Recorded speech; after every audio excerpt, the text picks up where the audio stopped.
Prej 16 ditësh në terapi intensive pas arrestit kardiak, ja si paraqitet gjendja shëndetësore e ish kryeministrit Fatos Nano.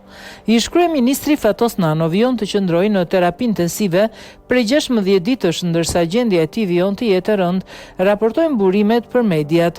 Fatos Nano qëndron i shtruar në një prej spitaleve private në Tiranë, ndërsa mjekët thonë se ai vijon të jetë i pavetëdijshëm. Reagimet e ish liderit Fatos Nano ndaj dritës janë të pakta, ndërsa ekipet multidisiplinare e konsiderojnë gjendjen e tij shumë të rëndë. Monitorimi dhe shërbimi i vazhdueshëm ndaj tij nuk mungojnë, ndërsa shanset duken të pakta. Fatos Nano, pak kohë më parë, pësoi një arrest kardiak, përveç problemeve me frymarrjen që ka pasur në mënyrë të vazhdueshme.